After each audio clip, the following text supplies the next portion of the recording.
So just I am not entering into the ocean, just I am becoming the ocean. ನಾನೇ ಸಮುದ್ರ ಆಗ್ತಾ ಇದೆ ಅಂದಾಗ ನಾನು ವೈ ಶುಡ್ ಐ ಫಿಯರ್ ಅಂತೇಳಿ. ಸೊ ಹಾಗಾಗಿ ಯಾವತ್ತೂ ಕೂಡ ನೀವು ನದಿಯನ್ನು ನೀವು ಯಾವತ್ತೂ ದಯಮಾಡಿ ಜೀವನಕ್ಕೆ ಅರ್ಥೈಸ್ಕೊಳ್ಬೇಕು. ಖಲೀಲ್ ಗಿಬ್ರಾನ್ ಅನ್ನುವಂಥ ಕವಿ ಬರೆದಿರುವಂಥ ಈ ಒಂದು ಏನು ಫಿಯರ್ ಅನ್ನುವಂಥ ಒಂದು ಕವಿತೆಯನ್ನು ನೀವೆಲ್ಲರೂ ಓದಿದರೆ ನಿಮಗೆ ಅರ್ಥ ಆಗುತ್ತೆ ಅಂತ ನಾನು ಹೇಳಲಿಕ್ಕೆ ಇಚ್ಛೆ ಪಡ್ತೇನೆ. ಸೊ ಇದು ನನ್ನ 3ನೇ ಅಂಶ. ಒಂದು ಸ್ಟೂಡೆಂಟ್ ಲೈಫ್ ಬಗ್ಗೆ ಹೇಳಿದೆ, 2ನೇದು ನಿಮ್ಮ ಗುರಿಯ ಬಗ್ಗೆ ಹೇಳಿದೆ, 3ನೇದೇನು ಹೇಳಿದೆ? ಯಾವುದು? ಪಾತ್. ಥ್ಯಾಂಕ್ ಯು, ಇವರಾಲ್ ನನಗೆ ಫಾಲೋ ಮಾಡ್ತಾ ಇದ್ದೀರಾ ಅನ್ನಿಸ್ತು. ದಾರಿ ಬಗ್ಗೆ ಹೇಳಿದೆ. 4ನೇ ಅಂಶ ಹೇಳಲಿಕ್ಕೆ ಕೊಟ್ಟಿದ್ದು ನಾನು ಅಂತೇಳಿದರೆ, ನೀವು ಏನಾದರೂ ಸಾಧನೆ ಮಾಡಬೇಕಂತ ನಿಜವಾಗೂ ಕೂಡ ಭಾವಿಸೋದೇ ಆದರೆ you have to close your emotional bank account. ಭಾವನೆಗಳಿಗೆ ಹೆಚ್ಚು ಇಲ್ಲಿ ಅವಕಾಶಗಳು, ಆದ್ಯತೆಗಳು ಇರಬೇಕು. ನಾನು ನೋಡಿ ಹೆಚ್ಚು ಅಂತ ಹೇಳಿದ್ದೀನಿ. ಭಾವನಾ ರಹಿತವಾಗಿ ಬದುಕಲಿಕ್ಕೆ ಯಾರೂ ಸಾಧ್ಯ ಇಲ್ಲ. ಪ್ರತಿಯೊಬ್ಬ ಮನುಷ್ಯನೂ ಕೂಡ ಭಾವನಾ ಜೀವಿ. ಆದರೆ ಭಾವನೆಗಳಿಗೆ ಹೆಚ್ಚು ಆದ್ಯತೆಗಳು ನಮ್ಮ ವಿದ್ಯಾರ್ಥಿ ಜೀವನದಲ್ಲಿ ಗುರಿಯನ್ನು ಸಾಧಿಸುವಂಥ ಸಂದರ್ಭದಲ್ಲಿ ಇರಬಾರದು. ಇದು ನನ್ನ ವೈಯಕ್ತಿಕವಾದಂಥ ಅಭಿಪ್ರಾಯ.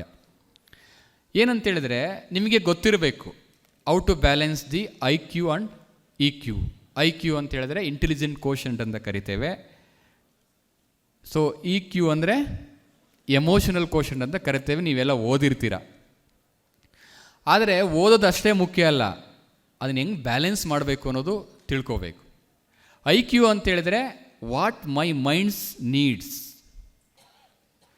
EQ ಅಂತ ಹೇಳಿದ್ರೆ ವಾಟ್ ಮೈ ಹಾರ್ಟ್ ನೀಡ್ಸ್ ಅಂತ. ನನ್ನ ಮನಸ್ಸು ಏನನ್ನು ಬೇಡುತ್ತೆ ಅನ್ನೋದು IQ ಆದರೆ, ಹೃದಯ ಏನನ್ನು ಕೇಳುತ್ತೆ ಅನ್ನೋದು EQ ಅಂತ ಕರಿತೀವಿ. ಬಟ್ ಅವೆರಡನ್ನೂ ಕೂಡ ನಾವು ಬ್ಯಾಲೆನ್ಸ್ ಮಾಡೋದಂಥದ್ದು ಕಲ್ತ್ರೆ ಖಂಡಿತವಾಗ್ಲೂ ಕೂಡ ಸಾಧನೆ ಮಾಡ್ಬೋದು. ಹಾಗಾಗಿ ನೀವೇನಾದರೂ ನಿಜವಾಗಿ ಸಾಧನೆ ಮಾಡಬೇಕು ಅನ್ನೋದಾದರೆ, time being you have to close your emotional bank account and you have to drop all your unwanted desires.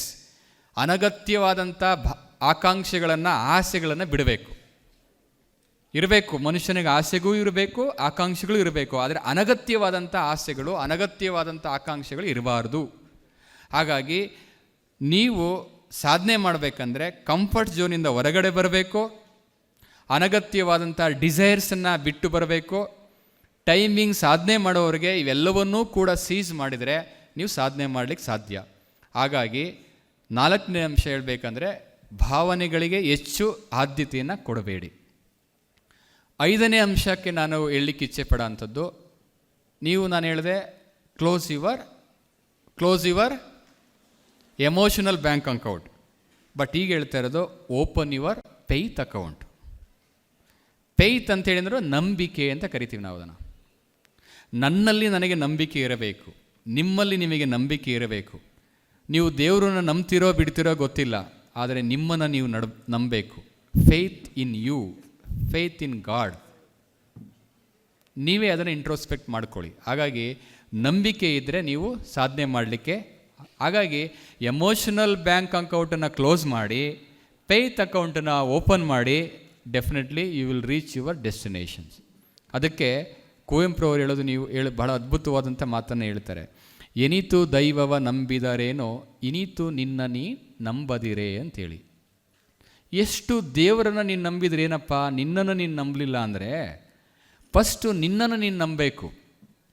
ನನಗೆ ನನ್ನ ವೈಯಕ್ತಿಕ ಜೀವನದ ಬಗ್ಗೆ ನನಗೆ ಹೆಮ್ಮೆ ಇರಬೇಕು, ನನ್ನ ಮೌಲ್ಯಗಳ ಬಗ್ಗೆ ನನಗೆ ಹೆಮ್ಮೆ ಇರಬೇಕು, ನನ್ನ ನಡೆನುಡಿಯ ಬಗ್ಗೆ ನನಗೆ ಹೆಮ್ಮೆ ಇರಬೇಕು, ನನ್ನ ಪರ್ಸನಾಲಿಟಿ ಬಗ್ಗೆ ನನಗೆ ಹೆಮ್ಮೆ ಇರಬೇಕು. ನನ್ನನ್ನು ನಾನು ಇಷ್ಟಪಡಬೇಕು, ಬೇರೆಯವರು ಇಷ್ಟಪಡೋದಲ್ಲ. Don't expect others to like you.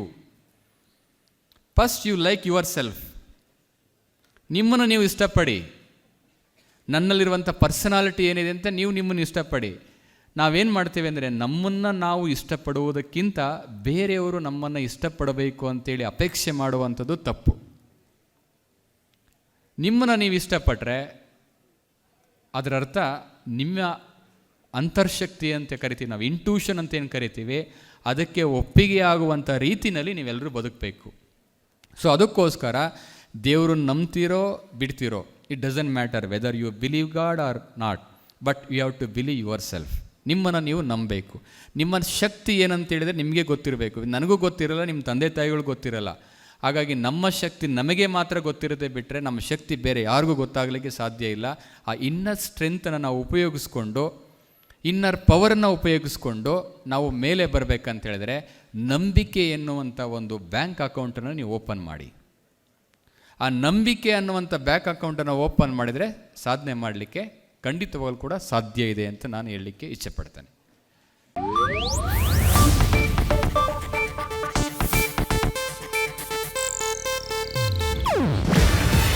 ಇದು ಏಷ್ಯಾನೆಟ್ ನ್ಯೂಸ್ ನೆಟ್ವರ್ಕ್ ಪ್ರಸ್ತುತಿ. ನೀವು ನೋಡ್ತಿದ್ದೀರಾ ಏಷ್ಯಾನೆಟ್ ಸುವರ್ಣ ನ್ಯೂಸ್.